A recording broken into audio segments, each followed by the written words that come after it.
Everyone, how is the जोश? कैसे हैं आप सभी लोग? चलिए, तो आज का जो सेशन है that is about the conductors from the electrostatics. आपको पता है कि इलेक्ट्रोस्टैटिक का ये सबसे लास्ट सेक्शन है और one of the most important section है। जैसे कि पिछले वीडियोस में आप लोगों से जो प्रॉमिस किया गया था कि हम इस चैनल पर ऐसे टॉपिक्स रेगुलर बेसिस पर जरूर लाते रहेंगे जहां पर स्टूडेंट्स को कॉन्सेप्चुअली काफ़ी सारे डाउट्स रहते हैं। तो उसी सीरीज में 12th का ये टॉपिक कंडक्टर काफ़ी सारा डिमांड भी था। और अगर हम एग्जाम पॉइंट ऑफ व्यू से बात करें, अगर हम लास्ट 3 to 4 ईयर्स के PYQs को ऑब्जर्व करें तो ये ऑब्जर्व किया गया है कि कंडक्टर जो है वो one of the favourite topic है एग्जाम के पॉइंट ऑफ व्यू से, क्योंकि कई सारे क्वेश्चंस कंडक्टर के आगे पूछे जाते हैं। और सबसे इंपॉर्टेंट पता है क्या है? कंडक्टर एक अपने आप में इलेक्ट्रोस्टैटिक्स का वो बेसिक कॉन्सेप्ट है जो आगे जाकर के काफी ज्यादा यूज होता है। मतलब कंडक्टर सिर्फ यहीं पे नहीं, जब आप आगे जाकर के करंट पढ़ रहे होते हैं, इलेक्ट्रिक करंट, और उसके आगे भी डिफरेंट चैप्टर्स को कंटिन्यू करते हैं जैसे MEC, EMI, AC, तो वहां भी कंडक्टर की कई सारी प्रॉपर्टीज का यूज होता रहता है। मुद्दा पता ही क्या है? मैंने ये देखा कि जनरली तुम लोगों को ना यार सबसे ज्यादा डाउट यहीं पे आता है और तुम लोगों के दिमाग में एक फोबिया बैठ गया है कि यार कंडक्टर बहुत टफ होता है। ऐसे कितने हैं जिनको ये लगता है यार कंडक्टर सच में वाकई में बहुत टफ है? Any one of you? सबको आसान लगता है क्या भाई?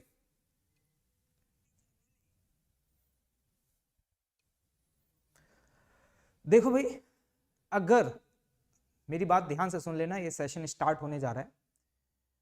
आज के लेक्चर में आपको जो भी पढ़ाया जाए उसको सिर्फ सुनना नहीं है, पेन और कॉपी लेकर के बैठो।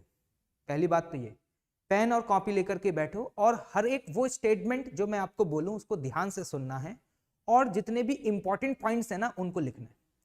मैं कुछ आपको कंडीशंस बता रहा हूं, अगर वो कंडीशन आपने फुलफिल कर ली ना तो ये कंडक्टर जो है ना, इट मे बी ये आपका सबसे फेवरेट टॉपिक भी बन सकता है। ये मैं आपको गारंटी दे रहा हूं।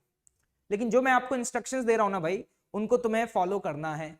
क्या इंस्ट्रक्शन? पेन और कॉपी लेकर के बैठो, पहली चीज। और अगर इस सेशन को अटेंड कर रहे हो ना तो बीच में छोड़ के मत जाना, क्योंकि आधी नॉलेज तो बहुत ही ज्यादा बुरी होती है। इससे अच्छा तो तुम मत पढ़ो, क्योंकि जनरली मैंने ये देखा है कि ऑनलाइन में कुछ स्टूडेंट थोड़ी देर का सेशन देखते हैं, उसके बाद गायब हो जाते हैं, फिर थोड़ा कहीं और से, थोड़ा कहीं और से, थोड़ा कहीं और से। इस तरीके से एक ही कॉन्सेप्ट को जब वो मल्टीपल रिसोर्सेज से पढ़ते हैं तो वहां पे उनके कॉन्सेप्ट क्लियर होने की बजाय उनको कंफ्यूजन और हो जाते हैं। तो अगर तुम्हारी इच्छा ये है कि आज का सेशन मैं पूरा एंड तक अटेंड करूंगा तो ही इस सेशन को अटेंड करो, अदरवाइज मैं आपसे कह रहा हूं कि भैया चले जाओ, क्योंकि आधी नॉलेज तो तुम्हारे लिए काफी डेंजरस है। क्लियर है? तो तैयार हो? तो हाउ मेनी ऑफ यू जो भाई रेडी हैं कि सर आखिरी मोमेंट तक इस सेशन को अटेंड करने वाले हैं?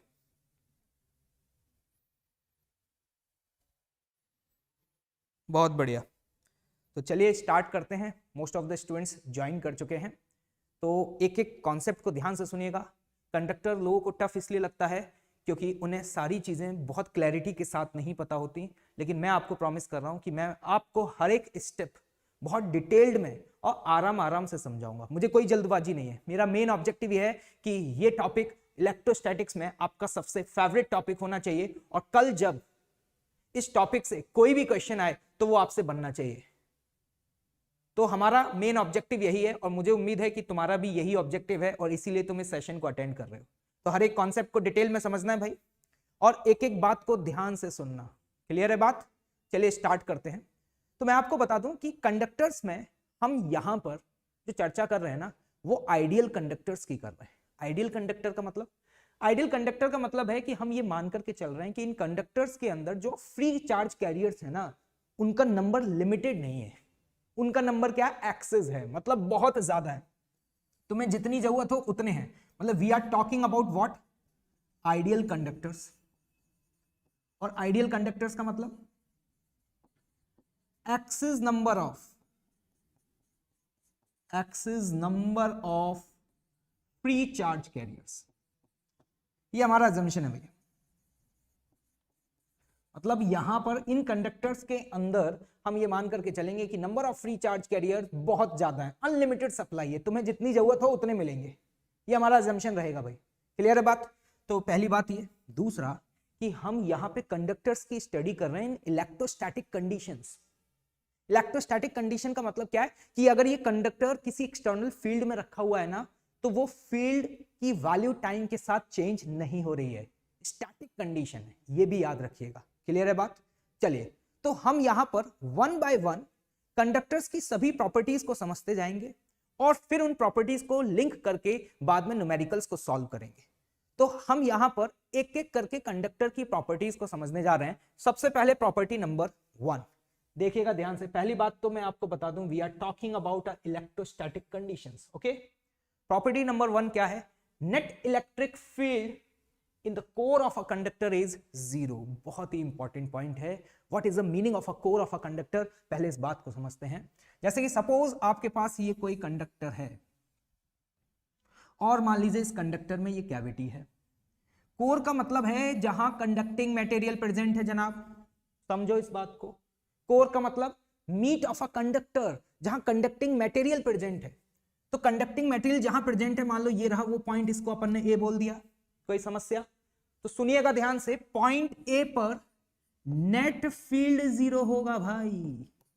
पहले इस बात को समझो, नेट का मतलब क्या है? नेट का मतलब यह है कि सिर्फ इस कंडक्टर की वजह से नहीं, इस कंडक्टर की सराउंडिंग में जितने भी चार्जेस हों, हो सकता है कि इस कंडक्टर की सराउंडिंग में बहुत सारी अदर बॉडीज भी रखी हुई हैं, उनका भी फील्ड हो सकता है।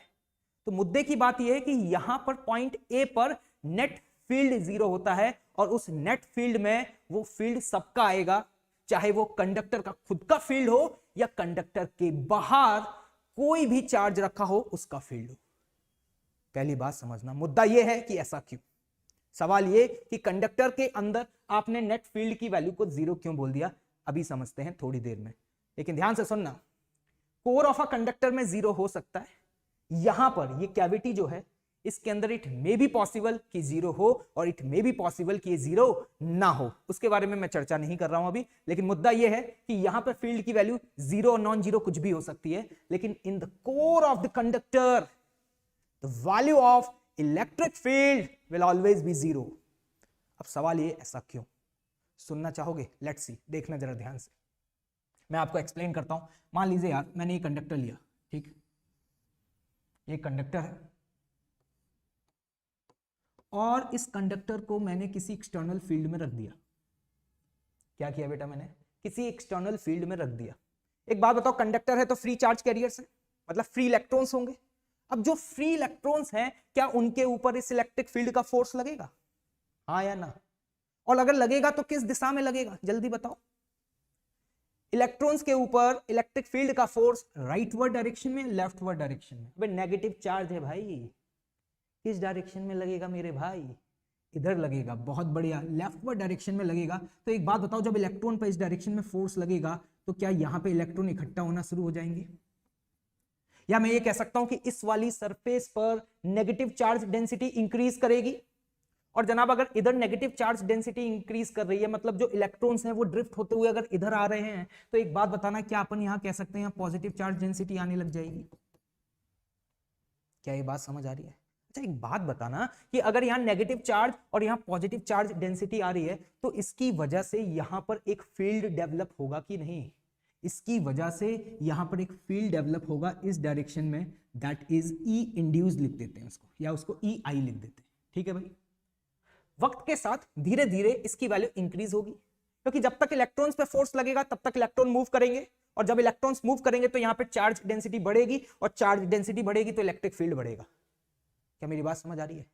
ये इलेक्ट्रॉन्स कब तक मूव करेंगे? जब तक उनके ऊपर फोर्स लगेगा। कुछ देर बाद एक सिचुएशन ऐसी आएगी जब उन इलेक्ट्रॉन्स पे नेट फोर्स 0 हो जाएगा। वो कब आएगा? जब एक्सटर्नल फील्ड और ये इंड्यूस फील्ड, इन दोनों की वैल्यू क्या हो जाएगी? बराबर हो जाएगी। तो आफ्टर सम टाइम अगर मैं आपसे पूछूं कि नेट फील्ड क्या होगा, तो आप कहेंगे एक्सटर्नल फील्ड ई नॉट था, इंड्यूस फील्ड उसके अपोजिट डायरेक्शन में आया तो माइनस ई आई, और ये ई आई बढ़ता गया, फाइनली ये वैल्यू क्या हो जाएगी? 0 हो जाएगी। मुद्दा समझो, मैंने ई आई को जीरो नहीं किया है, मैंने ई नॉट को जीरो नहीं किया है, मैंने नेट फील्ड को जीरो किया है। This is one of the most common mistake जो लोगों से हो जाती है। उनको लगता है कि कंडक्टर का फील्ड जीरो होगा। कंडक्टर का फील्ड जीरो नहीं है, नेट फील्ड जीरो है। और नेट फील्ड में यहां पे दो चीजों का कंट्रीब्यूशन आ रहा है, एक एक्सटर्नल फील्ड का आ रहा है और किसका आ रहा है, जो यहां पे चार्जेस इंड्यूस हुए हैं उसका आ रहा है।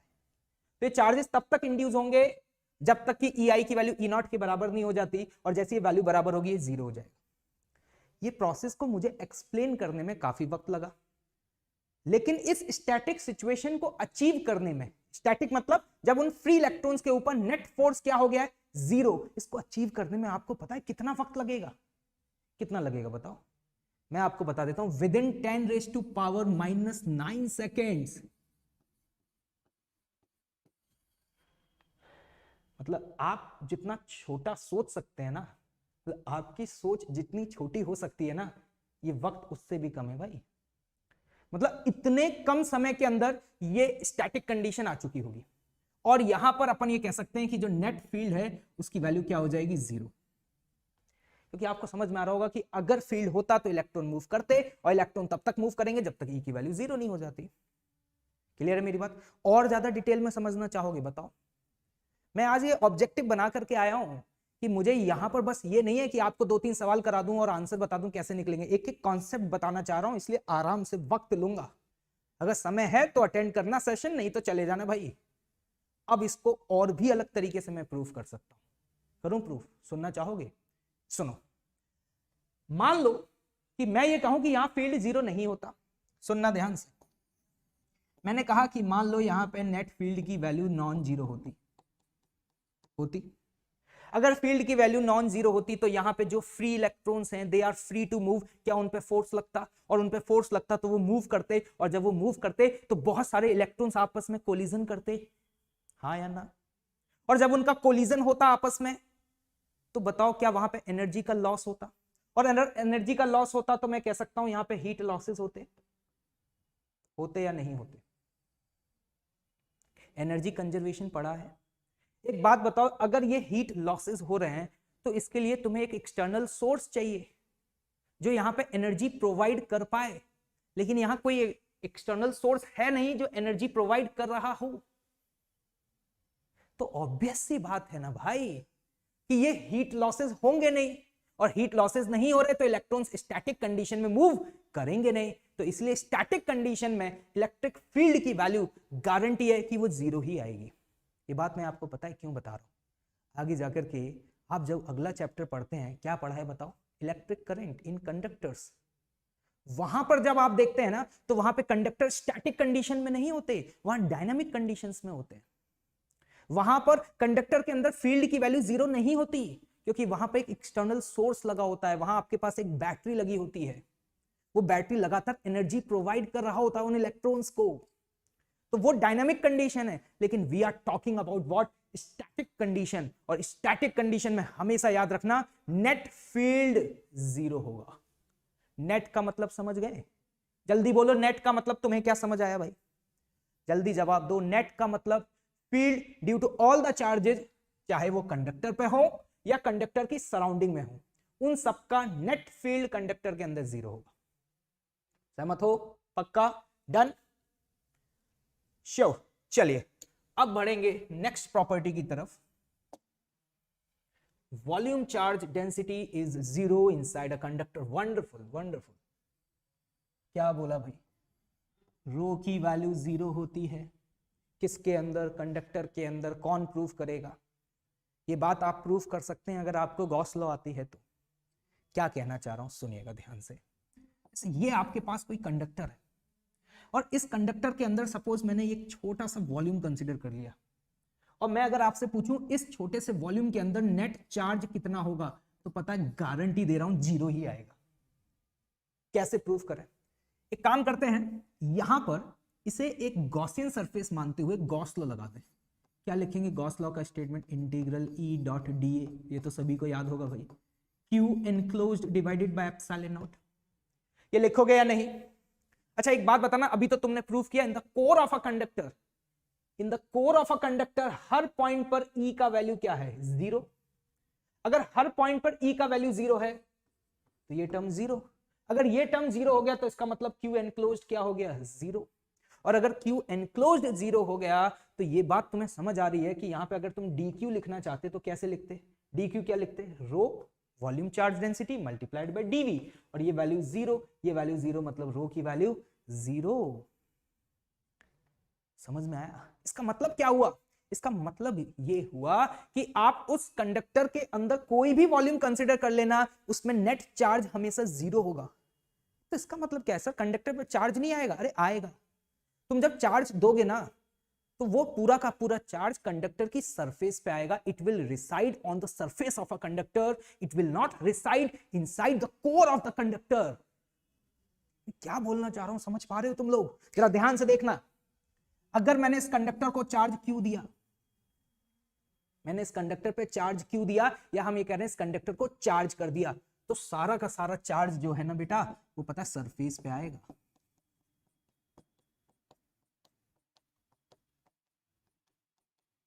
मतलब कोई भी चार्ज तुम इसको दोगे वो सारा का सारा कहां आएगा, सरफेस पे आएगा। कोई भी चार्ज अंदर नहीं जाएगा, मतलब कोई भी चार्ज सरफेस के अंदर एग्जिस्ट नहीं करेगा, सिर्फ ऑन द सरफेस एग्जिस्ट करेगा। क्या ये बात क्लियर है भाई? इसका मतलब समझ आया क्या हुआ? इसका मतलब ये हुआ कि अगर तुम एक सॉलिड स्फीयर ले लो, क्या ले लो भाई, सॉलिड स्फीयर, और तुम इस सॉलिड स्फीयर को क्यू चार्ज दे दो, तो ये चार्ज जो है ये सरफेस के अंदर तो जाएगा ही नहीं, तो ये सारा का सारा चार्ज कहां पे एग्जिस्ट करेगा, सरफेस पे ही एग्जिस्ट करेगा। तो कहने के लिए सॉलिड स्फीयर है, लेकिन ये सॉलिड स्फीयर एग्जैक्टली वैसे ही तो बिहेव कर रहा है फिजिक्स के पॉइंट ऑफ व्यू से जैसे एक हॉलो स्फीयर है। क्योंकि जब तुम चार्ज दे रहे हो, जब तुम चार्ज दे रहे हो तो सारा का सारा चार्ज जनाब सरफेस पे ही आ गया, सरफेस के अंदर कोई चार्ज गया ही नहीं। इसलिए आपको याद होगा इससे पहले जब भी सॉलिड स्फीयर कहीं बोला जाता था तो क्या कहा जाता था कि भैया ये नॉन कंडक्टिंग है। तुमने इससे पहले electric field due to solid sphere निकाला था, तो वहां देखना बहुत बड़ी बड़ी स्टेटमेंट लिखा हुआ था, this is a non conducting. क्योंकि अगर वो कंडक्टिंग सॉलिड स्फीयर होता तो चार्ज अंदर होता ही नहीं, पूरा का पूरा चार्ज सरफेस पे होता, और ये सॉलिड स्फीयर वैसे बिहेव करता जैसे एक हॉलो स्फीयर करता है। ये है भैया कंडक्टर की प्रॉपर्टी, समझ पा रहे हो? मतलब इतना तय हो चुका है कि आज के बाद मैं कंडक्टर के अंदर कोई भी वॉल्यूम कंसीडर कर लूं, उसमें टोटल चार्ज 0 होगा। टोटल चार्ज 0 होने का मतलब क्या हुआ, जितने नंबर ऑफ इलेक्ट्रॉन्स हैं उतने नंबर ऑफ प्रोटॉन्स होंगे। सोचिए भाई, माहौल सेट है, समझ में आ रहा है? एक एक प्रॉपर्टी तसल्ली से देख रहे हैं, कोई जल्दबाजी नहीं है, और प्लीज नोट डाउन करते जाइएगा। हर एक प्रॉपर्टी अपने आप में बहुत बड़ा स्टेटमेंट है, और जिसने इस बात को समझ लिया ना उसको कंडक्टर में कहीं कोई तकलीफ आ ही नहीं सकती है, ये मैं बोल रहा हूं। ठीक, तो नोट कर लीजिएगा, रो इज 0 इनसाइड द कंडक्टर। जब भी मैं इनसाइड बोलूं ना तो समझ जाना it means the core of a conductor. मैं अभी कंडक्टर विद कैविटी की चर्चा नहीं कर रहा हूं, उसको सेपरेटली अलग से कवर करूंगा। ओके, आगे बढ़े भाई, फटाफट नोट करें, देखते हैं भाई क्या रिस्पॉन्स आ रहा है। नोट कर भी रहे हो तुम लोग कि नहीं कर रहे हो? Okay nice, great. चलिए आगे बढ़ते हैं फिर। नेक्स्ट प्रॉपर्टी, ओहो वंडरफुल, नोट करो फटाफट क्या लिखा हुआ है। Conductor is an equipotential body. इसका मतलब क्या कहना चाह रहा है कि कंडक्टर के अंदर हर एक पॉइंट का पोटेंशियल सेम होगा। ये सारी प्रॉपर्टीज पहली प्रॉपर्टी से लिंक है, और इस बात को आप बहुत आसानी से प्रूव कर सकते हो। मेरा कहने का मतलब क्या, जरा सुनिएगा ध्यान से। मान लीजिए कंडक्टर है और आपको पता है, मान लीजिए मैंने यहां पे कंडक्टर में एक पॉइंट ए लिया और यहां पे कंडक्टर में दूसरा पॉइंट बी लिया। मुद्दा यह है कि चाहे आप पॉइंट ए पर चाहे आप पॉइंट बी पर नेट पोटेंशियल निकालो, दोनों पॉइंट पे पोटेंशियल की वैल्यू सेम आएगी। कंडक्टर के अंदर हर एक पॉइंट का पोटेंशियल सेम होता है, इसलिए हम कंडक्टर को एक इक्विपोटेंशियल बॉडी बोल सकते हैं। इस बात को कौन प्रूव करेगा? जल्दी से मुझे बताना, क्या तुमने ये पढ़ा है कि the potential difference is equal to minus of integral of E vector dot D R vector? पढ़े होगे बेटा, इलेक्ट्रोस्टैटिक्स पढ़ी है तो पता ही होगा। पोटेंशियल डिफरेंस तभी आता है जब इलेक्ट्रिक फील्ड होता है, या आप ये कह सकते हैं इलेक्ट्रिक फील्ड एक ऐसी फिजिकल क्वांटिटी है जिसकी वजह से पोटेंशियल डिफरेंस क्रिएट होता है। यस और नो? मुझे एक बात बताओ, what is the net field in the core of a conductor? Zero. और अगर ये जीरो है तो क्या मैं कह सकता हूं डेल्टा वी जीरो है? और डेल्टा वी जीरो है, क्या मैं ये कह सकता हूं कि पोटेंशियल जो पॉइंट ए का होगा वही पॉइंट बी का होगा? मुद्दा समझो। मतलब एक बात तय हो चुकी है कि कंडक्टर के अंदर आप किसी भी पॉइंट का पोटेंशियल निकाल लेना, हर पॉइंट का पोटेंशियल क्या आएगा? सेम आएगा। और जरा ध्यान से सुनना, अगर मैं पोटेंशियल बोल रहा हूं ना तो इसका मतलब यह है कि बेटा ये नेट पोटेंशियल है। नेट पोटेंशियल का मतलब क्या हुआ? नेट पोटेंशियल का मतलब हुआ कि potential due to charge on the conductor plus इसके सराउंडिंग में जितने भी चार्जेस हैं उन सबका नेट लिखो भैया। समझो इस बात को। यहां पर ये बहुत बड़ा मिसकंसेप्शन है जहां आगे जाकर के स्टूडेंट्स को तकलीफ होती है। सुनो ध्यान से सुनो, मैंने क्या बोला? मैंने कहा पॉइंट ए पर नेट पोटेंशियल निकालो। नेट का मतलब due to all the charges, जितने भी चार्जेस प्रेजेंट हैं सबका जो पॉइंट ए पर नेट आएगा ना वही नेट पॉइंट बी पर आएगा। क्यों आएगा? ये बात तुमने प्रूव कर दी है, क्योंकि इलेक्ट्रिक फील्ड जीरो है तो हर पॉइंट का पोटेंशियल सेम होगा। क्लियर है मेरी बात? इसका मतलब पता है तुम्हें क्या समझ में आ रहा है? इसका मतलब ये हुआ, सुनिएगा ध्यान से, कि जैसे आज के बाद तुमने कभी किसी कंडक्टर को किसी एक्सटर्नल फील्ड में रख दिया, इस पर कई बार JEE mains even JEE advance में भी क्वेश्चन पूछे गए हैं अलग अलग फॉर्मेट से, कि एक कंडक्टर को जब आपने एक्सटर्नल फील्ड में रख दिया और मान लो वो एक्सटर्नल फील्ड इस डायरेक्शन में है, यूनिफॉर्म फील्ड था सपोज ई नॉट, तो जब वो फील्ड लाइंस, समझना ध्यान से, जब वो फील्ड लाइंस यहां पे स्ट्राइक करेंगी ना तो यहां पर फील्ड लाइंस और सरफेस के बीच का जो एंगल होगा वो एंगल 90 होगा भाई। इस तरीके से, लाइक दिस। क्यों? कौन प्रूफ करेगा? प्रूफ करो इस बात को।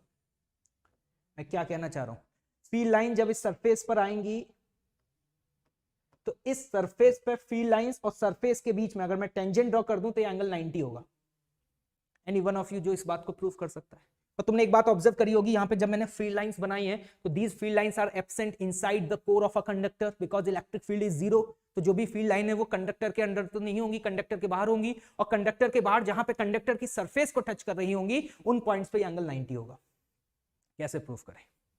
प्रूफ करो। मुझे पता है कई सारे लोगों को ये बात पता होगी, कुछ लोग तो क्या करते हैं याद ही कर लेते हैं, मगअप करने की आदत पड़ गई है। केमिस्ट्री पढ़ते पढ़ते हमें फिजिक्स भी मगअप करने की आदत पड़ गई है, लेकिन be careful, physics is not a subject of formula. Physics is all about your understanding. हर चीज के पीछे लॉजिक है, हर चीज के पीछे रीजन है, उस रीजन को समझना बहुत जरूरी है। बताओ कैसे प्रूफ करोगे? सुनना ध्यान से। मैं यहां पर ये बोल सकता हूं ना कि सरफेस के हर पॉइंट का पोटेंशियल सेम होगा। यस और नो? अगर सरफेस के हर पॉइंट का पोटेंशियल सेम है और तुमने कहा यहां पर डेल्टा V बराबर integral of E dot D are, तुम ये कह रहे हो ये जीरो है।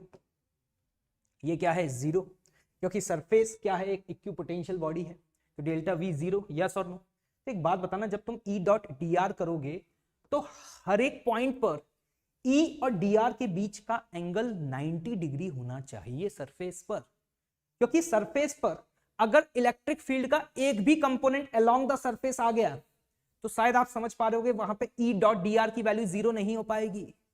समझदार के लिए सारा ही काफी है।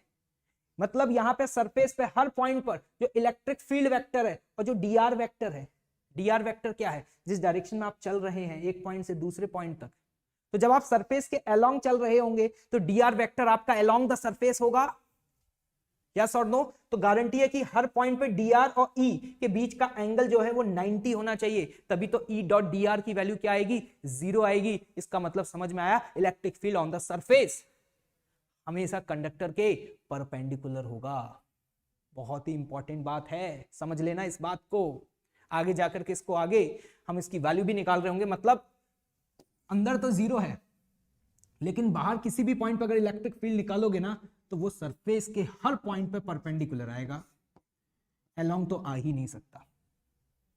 क्या लगा? समझ में आया कि नहीं आया? पक्का? क्योंकि अगर अलोंग होता तो ई डॉट डी आर आता और ई डॉट डी आर आता तो ये वैल्यू जीरो नहीं हो पाती। लेकिन ये बात तय है कि यहां से लेकर के यहां तक तुम किसी भी दो पॉइंट्स के बीच में चले जाना, हर पॉइंट का पोटेंशियल सेम होगा। भेजे में घुस रही है मेरी बात? क्यों मेरे भाई, सहमत हो? अरे जल्दी बताओ, हाँ या ना में जवाब दो फटाफट। समझ में आ रहा है कि नहीं आ रहा है? कि सीधे ऊपर से निकल रहा है, बाउंस मार रहा है? बाउंस मार रहा है, 1 फुट पीच, 1 फुट बैकअप जाओ और पुल कर दो, सीधे हिट करो भाई बाउंड्री के बाहर। बहुत इंपॉर्टेंट पॉइंट है, नोट कर लीजिएगा। ये जो मैंने बात बताई है ना, कंडक्टर इज इक्विपोटेंशियल बॉडी, और जब ये पोटेंशियल लिख रहा हूं ना, वी केयरफुल अंडरलाइन कर लेना भैया, this is a net potential. क्या सीन है भाई? क्लियर? बढ़ू आगे बढ़ू? बहुत बढ़िया, nice. Now come to the question. 3 properties पढ़ा दी हैं, अब आता हूं सीधे सवालों पर। अगर ये 3 प्रॉपर्टीज समझ में आ गई ना, तो कंडक्टर के कॉम्प्लेक्स से कॉम्प्लेक्स सवाल भी आप बहुत आसानी से सॉल्व कर सकते हो। मैं चाहता हूं कि प्रॉपर्टी जो पढ़ा दी उनके पैरेलल सवाल कर लें, तो और कॉन्सेप्चुअल क्लैरिटी आ जाएगी। क्वेश्चन तुम्हारे सामने लिखा हुआ है, क्वेश्चन को फटाफट पढ़ो और इसको सॉल्व करो अभी तुरंत। मैं क्वेश्चन एक्सप्लेन कर दूं तुम्हें, सुनना ध्यान से। ये कंडक्टर है तुम्हारे सामने, ठीक है, कोई भी मान लो सॉलिड स्फीयर है, न्यूट्रल है भैया, न्यूट्रल मतलब there is no charge on the conductor, कोई चार्ज नहीं है कंडक्टर के ऊपर। कंडक्टर के बाहर सराउंडिंग में एक पॉइंट चार्ज रखा गया है Q, जिसका सेंटर से ओ पॉइंट से जो डिस्टेंस दिया हुआ है बेटा, ये डिस्टेंस कितना दिया हुआ है? D दिया हुआ है। इस सॉलिड स्फीयर का रेडियस R है और there is a point P जो कि यहां से x डिस्टेंस ऊपर है और ये एंगल 90 है। सिचुएशन समझ आ रही है?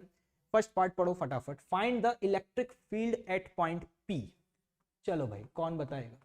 Electric field at point P पूछा जा रहा है।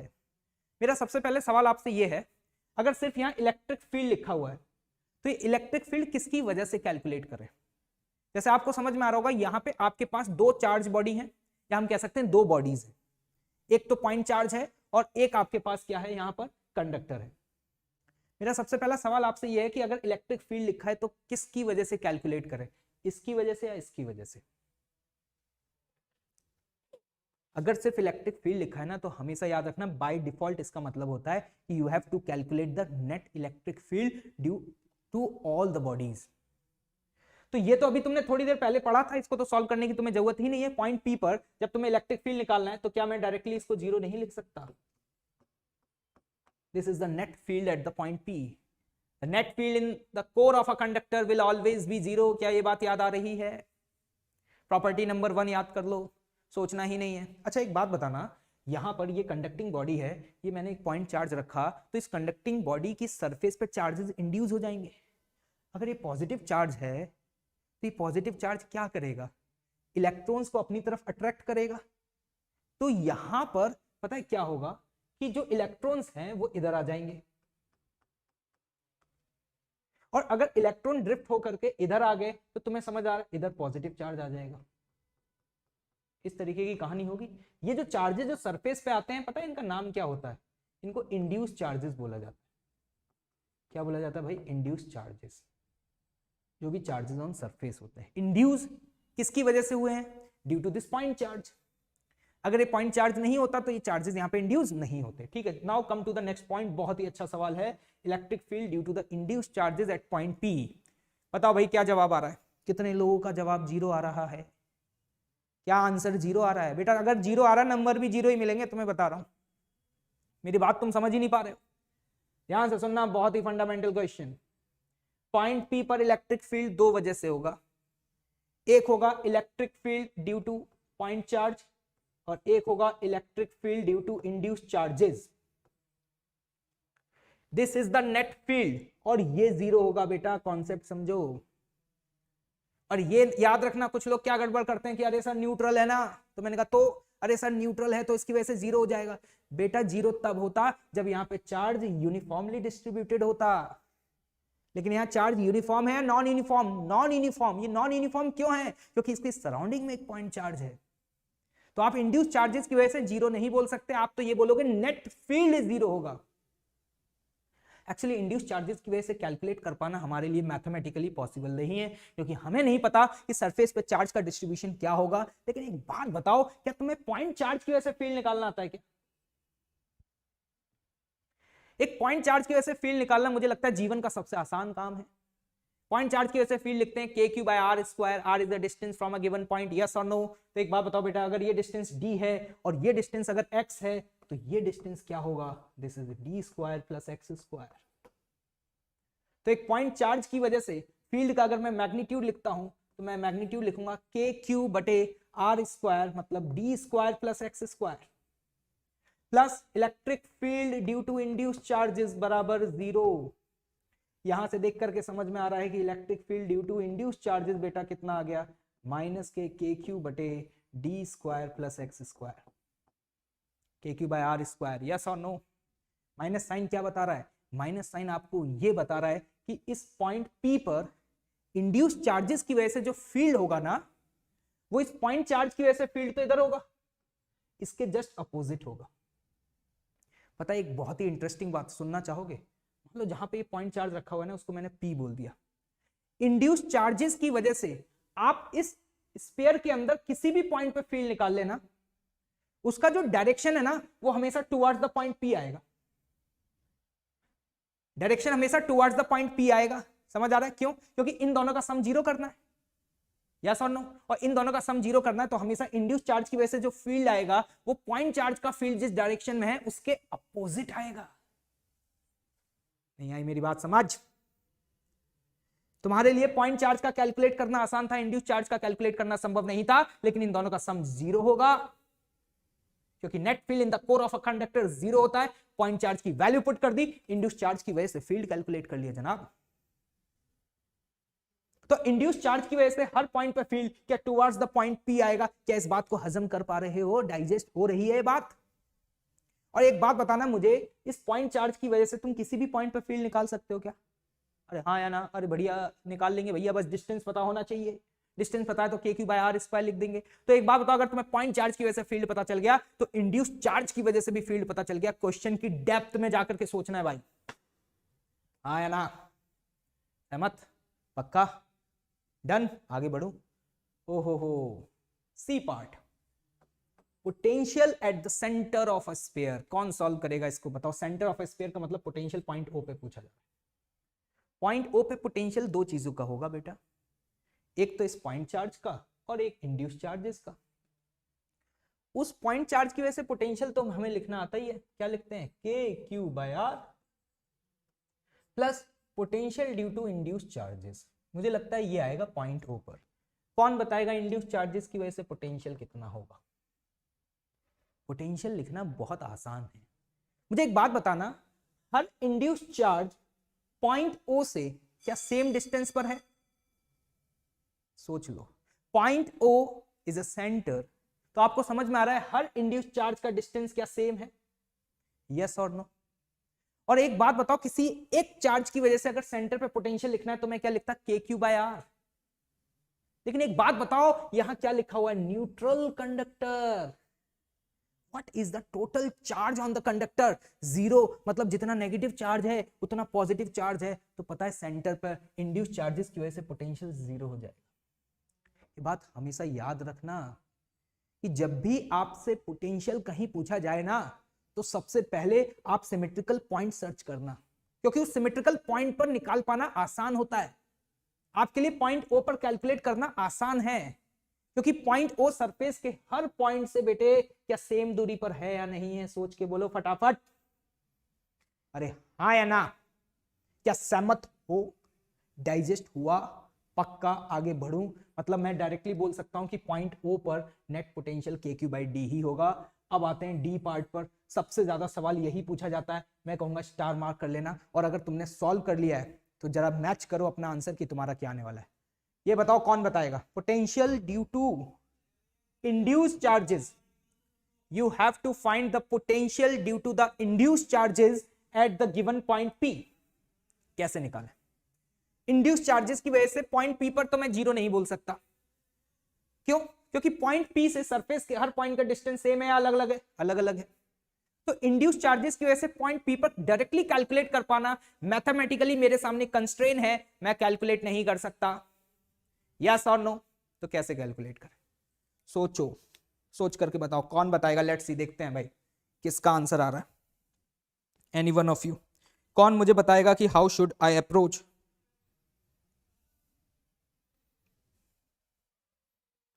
बोलो भाई, अभी नींद से उठ जाओ भाई। बहुत बढ़िया, नाइस, ग्रेट। श्रेया, अनमोल, सॉरी सर स्पेयर न्यूट्रल नहीं देखा था। चलो कोई बात नहीं, अभी देख लिया ना भाई। कीर्तन कश्यप, ग्रेट, बहुत बढ़िया। चलिए लेट्स सी, देखते हैं। मुझे एक बात बताना, एक प्रॉपर्टी बताई थी, conductor is a equipotential body, conductor के अंदर हर पॉइंट का नेट पोटेंशियल सेम होता है। तो एक बात बताना, जो नेट पोटेंशियल पॉइंट ओ का है क्या वही पॉइंट पी का होगा? नेट पोटेंशियल जो पॉइंट ओ का है क्या वही पॉइंट पी का होगा? पॉइंट ओ का पोटेंशियल तो तुम निकाल ही चुके हो, के क्यू बाई डी। और जब मैं पॉइंट पी का लिखूंगा तो पॉइंट पी पे भी तो दो टर्म आएंगे ना यार। पॉइंट चार्ज की वजह से निकालना बहुत आसान होता है, जीवन का सबसे आसान काम है भैया। पॉइंट चार्ज की वजह से फील्ड पूछ लो और पॉइंट चार्ज की वजह से पोटेंशियल पूछ लो। एक बात बताना, अगर मैं पॉइंट पी पर इस पॉइंट चार्ज की वजह से पोटेंशियल लिखना चाहता हूं तो क्या लिखने वाला हूं बेटे? K Q by R. और आर की वैल्यू बताओ क्या लिखेंगे? D square plus X square. ये क्या है? This is a potential due to the point charge plus potential due to the induced charges. बहुत ही शानदार क्वेश्चन है बेटा, हल्के में मत लेना। एकदम से स्ट्राइक नहीं करता, लोगों का दिमाग ब्लैंक हो जाता है।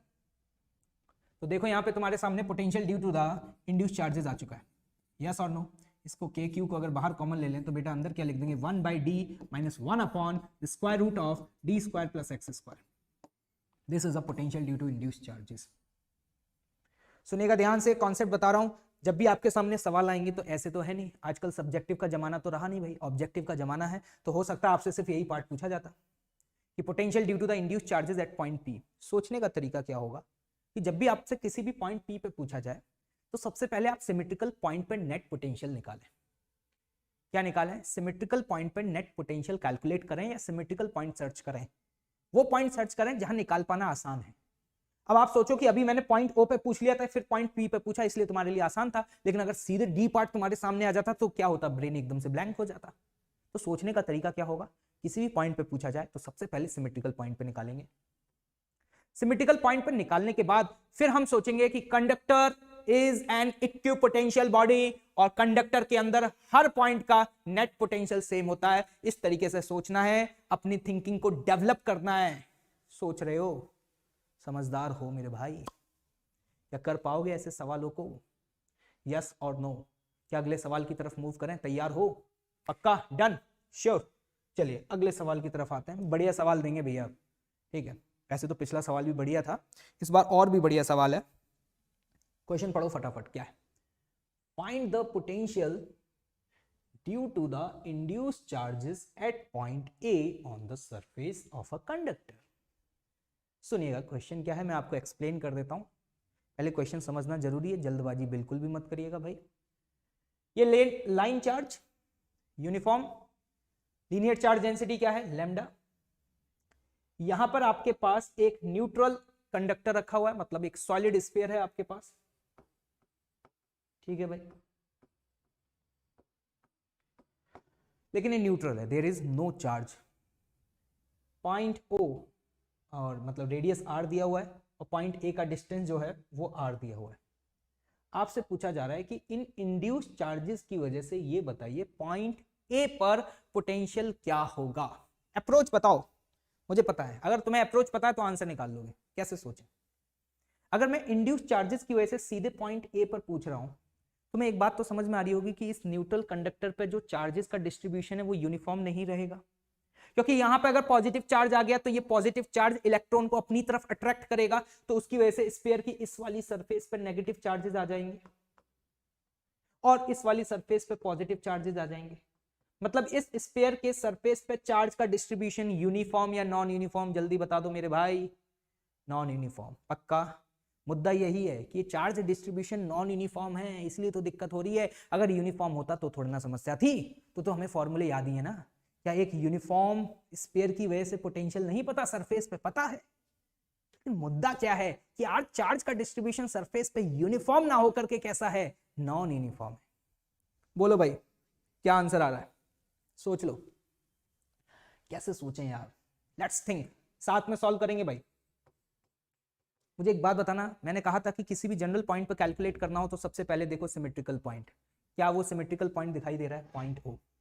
क्या मैं ये एक बात बोल सकता हूं कि नेट पोटेंशियल पॉइंट ओ पर वही होगा जो नेट पोटेंशियल पॉइंट ए पर होगा? यस और नो? और जब मैं पॉइंट ओ पर नेट पोटेंशियल लिखूंगा तो यहां पर ये दो टर्म आएंगे। एक तो आएगा potential due to the wire, जिसको मैं बोल देता हूं लैम्डा नॉट,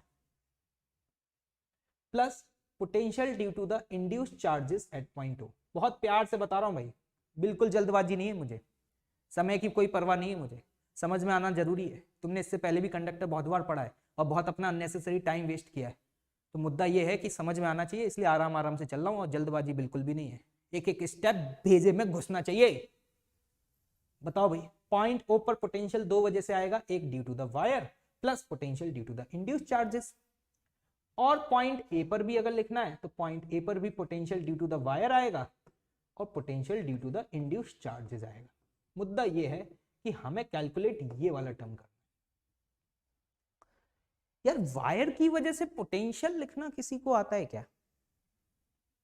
मुझे तो याद नहीं है। एक इनफाइनाइट लेंथ के वायर की वजह से पोटेंशियल लिखना तो नहीं आता, लेकिन पोटेंशियल डिफरेंस लिखना आता है। तो जरा देखना, एक गौर फरमाना, एक बात बताना, ये वाला टर्म तुम्हें नहीं लग रहा जीरो हो जाएगा? कितने लोग इस बात को समझ पा रहे हैं? क्लिक। कितने लोगों को ये बात करी? क्योंकि भैया जब सेंटर पर न्यूट्रल कंडक्टर की वजह से देखोगे तो न्यूट्रल कंडक्टर की वजह से पोटेंशियल कितना हो जाएगा? जीरो हो जाएगा, क्योंकि जितना पॉजिटिव चार्ज इंड्यूस हुआ उतना ही नेगेटिव चार्ज है। तो नेट चार्ज तो कंडक्टर पे क्या है? जीरो। वही कॉन्सेप्ट जो थोड़ी देर पहले एक्सप्लेन किया था। मतलब ये वाला टर्म क्या हो गया? जीरो। ये टर्म जीरो हो गया, ये पता, ये मुझे निकालना ही है। Potential due to the induced charges at point A बराबर, मैं यहां पे लिख सकता हूं potential due to the wire minus ये। पहले समझ, क्या ये बात समझ आ गई? This is a V lambda, potential at point O minus potential at point A due to the wire. Wire की वजह से हमें पोटेंशियल निकालना तो नहीं आता, लेकिन वायर की वजह से हमें पोटेंशियल डिफरेंस निकालना आता है, क्योंकि वायर की वजह से हमें फील्ड पता है। वायर की वजह से हमें क्या पता है बेटा? फील्ड पता है। तो तुम्हें ये बात समझ आ रही होगी, अगर मैं डेल्टा वी निकालना चाह रहा हूं, ये तुम अगर ध्यान से देखो तो क्या लिखा हुआ है? ये डेल्टा वी ही तो लिखा हुआ है, delta V of O A. Yes और नो? क्या मेरी बात क्लियर है? तो ये बात तो तुम्हें पता ही होगा कि यहां पर इस टर्म को क्या लिख सकते हो बेटा? 2k lambda by R into D R, negative sign आगे लगा दो और इस एक्सप्रेशन को क्या कर दो? इंटीग्रेट कर दो from the point A to O. A point का डिस्टेंस यहां से आर है और ओ पॉइंट का डिस्टेंस यहां से 2r है। तो ये आ जाएगा तुम्हारे पास potential of point O minus potential of point A. तो ये वैल्यू चेक कर लेते हैं भाई, कितनी आ रही है? माइनस 2k लैम्डा, ये टर्म हो जाएगा ln r, और ये लिमिट पुट करोगे तो ln 2 विद नेगेटिव साइन, तो इसी वैल्यू को लिख सकता हूँ 2k lambda ln 1/2। Calculation check कर लेना भाई, ठीक है? ये वैल्यू क्या आ गई? Potential of point O minus potential of point A due to the wire. यही तो वैल्यू सब्स्टिट्यूट करनी है बेटे। और वैसे भी तुम्हें समझ में तो आ ही रहा होगा कि वायर की वजह से ये वैल्यू नेगेटिव क्यों आ रही है। समझ में आया? इसलिए आ रही है क्योंकि पॉइंट ए का पोटेंशियल ज्यादा होगा और पॉइंट ओ का पोटेंशियल कम होगा, क्योंकि if you will move in the direction of electric field तो पोटेंशियल घटता है, और एक वायर की वजह से इलेक्ट्रिक फील्ड क्या इस डायरेक्शन में है, तो इलेक्ट्रिक फील्ड की डायरेक्शन में जाने पे पोटेंशियल घटेगा। पॉइंट ए का पोटेंशियल ज्यादा है, पॉइंट ओ का पोटेंशियल कम है। सहमत हो? इसलिए मैंने देखा अपने ln 1/2 आ रहा है, इसलिए वैल्यू नेगेटिव आ रही है। तो देखो तुम्हारा आंसर आ गया बेटा। क्या देख रहे हो? कुछ चमक रहा है? Potential due to the induced charges at point A की जो वैल्यू है उसे आप लिख सकते हैं माइनस के 2k लैम्डा ln ऑफ 2। कैसा लगा? सवाल टफ नहीं है, मुद्दा यह है कि हमें स्ट्राइक करना चाहिए, और स्ट्राइक करने के लिए हमें अप्रोच डेवलप करना होगा। अप्रोच डेवलप करने के लिए आज के लेक्चर में हर एक एक स्टेटमेंट को बहुत ध्यान से सुनना होगा, कॉपी में नोट करना होगा, ये सोचना होगा कि मैं कैसे सोच रहा हूं, जिस तरीके से मैं क्वेश्चंस को अप्रोच कर रहा हूं, अगर ये चीज तुम्हें स्ट्राइक कर गई ना तो हलवा है यार। क्यों, क्या कहना है? डर गए क्या? तैयार हो? तो देखो, ये हमने कंडक्टर की 3 प्रॉपर्टीज पढ़ी और उन 3 प्रॉपर्टीज के ऊपर ये क्वेश्चन सॉल्व किया। ये क्वेश्चन कैसा लगा? शानदार क्वेश्चन है भाई। ये पहली बार में लोगों को एकदम से स्ट्राइक नहीं करता कि कैसे अप्रोच करें, लेकिन मुझे उम्मीद है कि तुम्हें स्ट्राइक कर जाएगा। पक्का? डन? श्योर? Okay, nice. चलिए आगे बढ़े। हाँ, net electric field. Now come to the next property of a conductor. This is what the net electric field at any point close to the surface of a conductor is sigma by epsilon naught. क्या कहना चाह रहा है कि conductor के अंदर तो field zero होता है, ये तो पता है, और ये भी तुमने पता किया था कि कंडक्टर के जस्ट बाहर जो फील्ड होता है वो सरफेस के परपेंडिकुलर होता है, ये भी मैंने प्रूफ किया था अभी, क्योंकि कंडक्टर इज इक्विपोटेंशियल बॉडी। अब ये चौथी प्रॉपर्टी आपको उसके मैग्नीट्यूड के बारे में बता रही है। चौथी प्रॉपर्टी आपको ये बता रही है कि जैसे कि भैया ये कोई कंडक्टर है, सुन लेना ध्यान से, ये पता सबको होता है, लेकिन एग्जैक्ट सही डेफिनेशन क्या है, एग्जैक्ट मीनिंग क्या है, वो नहीं पता होता। सुने ध्यान से, मैंने क्या कहना चाह रहा हूं, मान लो ये कंडक्टर के जस्ट बाहर मैंने एक पॉइंट पी लिया, जस्ट आउटसाइड द कंडक्टर, तो इस पॉइंट पी पर जो फील्ड होगा ना, वो पता है क्या होगा, सिग्मा बाय एप्सिलॉन नॉट। पहली बात तो ये परपेंडिकुलर होगा। अच्छा एक बात बताना, सिग्मा बाय एप्सिलॉन नॉट किसकी वजह से फील्ड है? क्या इस कंडक्टर की वजह से है? क्या ये इस कंडक्टर की वजह से है? नहीं। अगर आप सोच रहे हैं यस, तो मैं बता दूं गलत है। This is the net field, ये नेट फील्ड है। हो सकता है कि इस कंडक्टर के अलावा और भी यहां पे बहुत सारी चार्ज बॉडी हो इस सराउंडिंग में। मुद्दा ये है कि यहां पर ये जो सिग्मा है वो इस पॉइंट का है, सरफेस चार्ज डेंसिटी। मतलब मैं कहना क्या चाह रहा हूं, मान लो अगर यहाँ पे एक पॉइंट चार्ज क्यू रखा होता, तो क्या आपका ये एक्सप्रेशन चेंज हो जाता? नहीं, एक्सप्रेशन सेम रहता। आप ऐसे सोचो कि अगर आप यहाँ पे एक पॉइंट चार्ज रख देते, तो यहाँ पे इस कंडक्टर के सरफेस पे चार्ज डेंसिटी चेंज हो जाती, सिग्मा चेंज हो जाता, लेकिन मैथमेटिकल एक्सप्रेशन चेंज नहीं होता। और जब तुम यहाँ पे ये नेट फील्ड लिख रहे होते ना, तो उस फील्ड में सिर्फ कंडक्टर का ही फील्ड नहीं आता, इस क्यू का भी फील्ड आता। ये समझो यार, इस बात को समझो कि ये जो फील्ड लिखा हुआ है ये नेट फील्ड है। अब तो मैं ये डाइजेस्ट नहीं हो रहा होगा ना कि नेट क्यों है, ये बात मैं प्रूफ करूंगा। मैंने बोला ना, फिजिक्स में एक भी ऐसा चीज नहीं है जो मैं आपसे ये कहूं कि याद कर लो, इसको एक्सेप्शन है। केमिस्ट्री नहीं है बेटा, फिजिक्स चल रही है। मैं प्रूफ करूंगा इस बात को, लेकिन याद रखो कि ये जो फील्ड लिखा हुआ है ये क्या है? नेट फील्ड है। गलती यहीं पे होती है लोगों से। अगर तुमने यहां पर एक चार्ज रख दिया तो सिग्मा चेंज हो जाएगा सरफेस का, लेकिन मैथमेटिकल एक्सप्रेशन चेंज नहीं होगा, और नेट फील्ड तब भी सिग्मा बाय एप्सिलॉन नॉट ही आएगा, और वो नेट फील्ड हमेशा सरफेस के परपेंडिकुलर आएगा। क्लियर? अब मैं इस बात को प्रूफ करता हूं, देखना ध्यान से। इसको थोड़ा सा भैया साइड में कर देते हैं, जो मैंने अभी एक्सप्लेन किया तुम्हें। ये लो भाई, ये क्या हुआ भाई, एनी में से ओ हो ये वहीं रह गया, एनी ने उसका साथ छोड़ दिया, कोई बात नहीं ये लो भैया लिख देते हैं एनी, ये तो साथ छोड़ के चला गया भाई। हाँ, अब मैं इस बात को प्रूफ करता हूँ।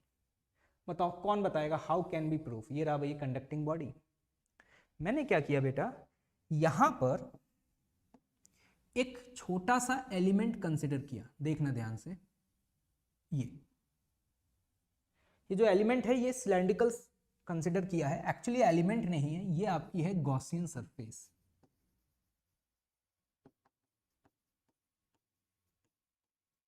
समझो इस बात को, क्या है ये? Gaussian surface. ठीक है बेटा, इस गॉसियन सरफेस का जो एक सरफेस है वो बाहर है, फ्लैट सरफेस, और एक सरफेस क्या है? कंडक्टर के अंदर है। ये बहुत छोटा सा सरफेस है, और मेरा मेन ऑब्जेक्टिव ये है कि मैं यहां से फ्लक्स कैलकुलेट करना चाह रहा हूं।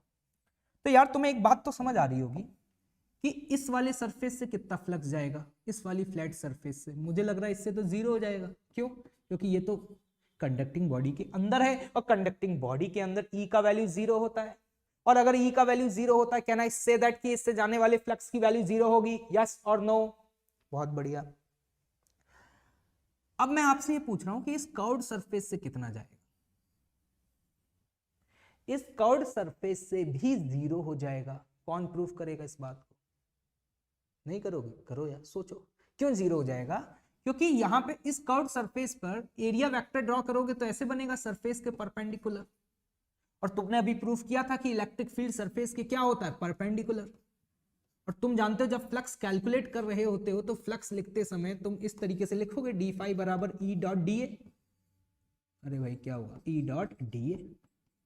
तो इस कर्व्ड सरफेस पे एरिया वेक्टर सरफेस के परपेंडिकुलर, ओके, और इलेक्ट्रिक फील्ड सरफेस के पैरेलल, मतलब टेंजेंशियल।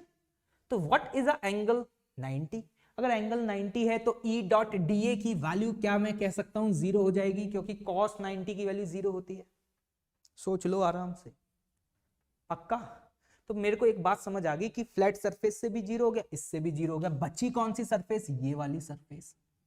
तो इस वाली सरफेस से जो फ्लक्स जाएगा उसको मैं क्या लिख सकता हूं, E डॉट DA।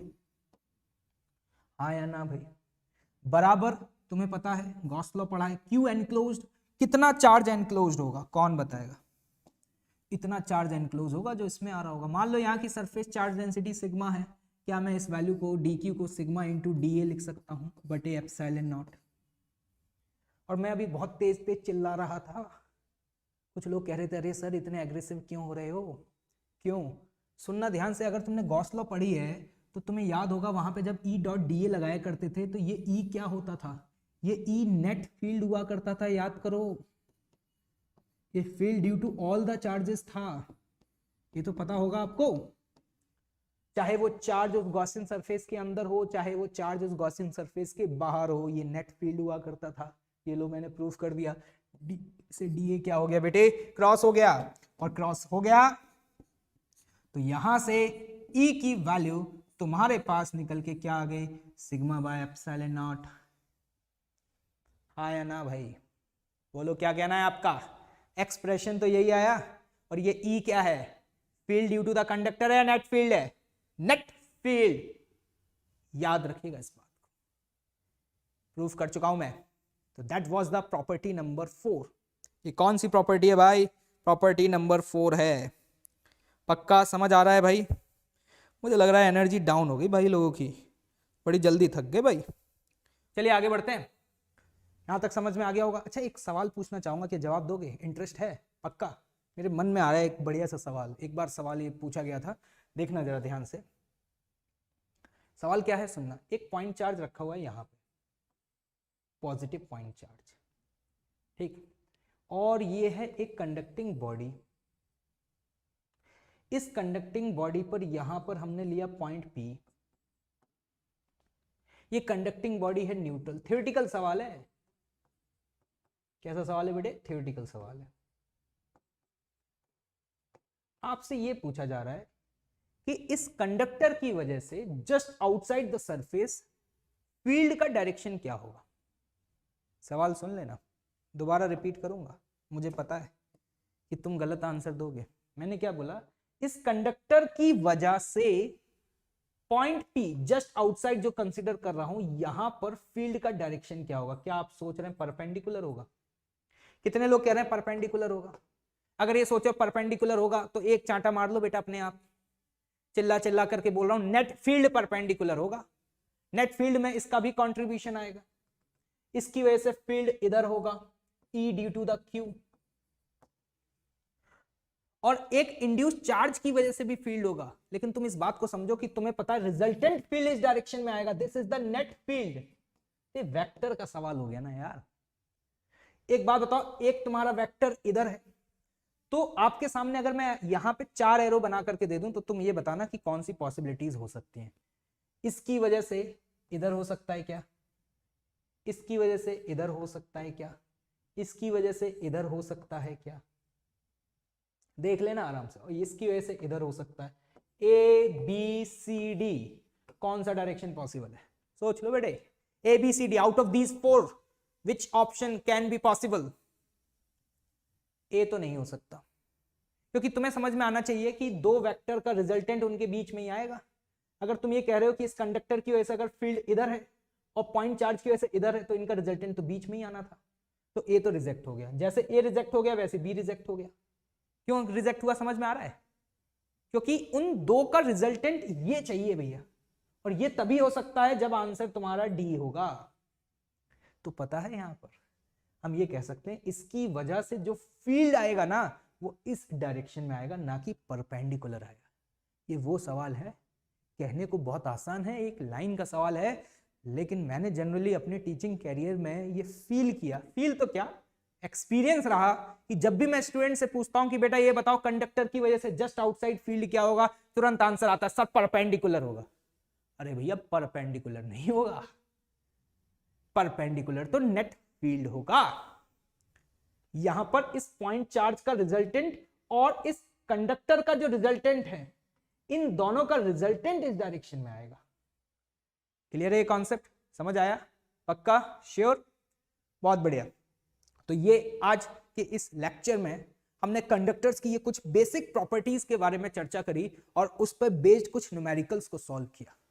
वैसे कंडक्टर आपको भी पता है काफी बड़ा टॉपिक है अपने आप में, और इस कंडक्टर में आगे और भी बहुत सारे कॉम्प्लेक्स सिचुएशंस आएंगे, लेकिन मैं नहीं चाहता कि एक ही दिन में पूरा कंडक्टर कवर कर दूं, पता चले कि सारी चीजें बाउंस हो जाएं।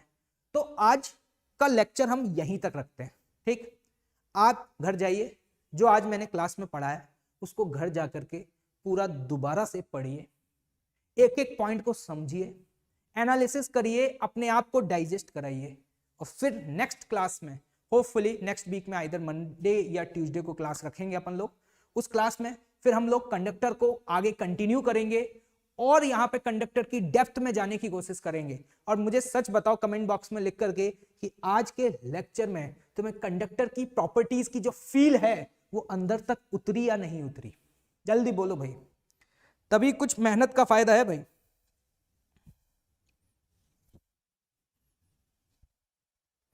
चलिए भाई, फिर अगले सेशन में फिर मुलाकात होगी आप लोगों से।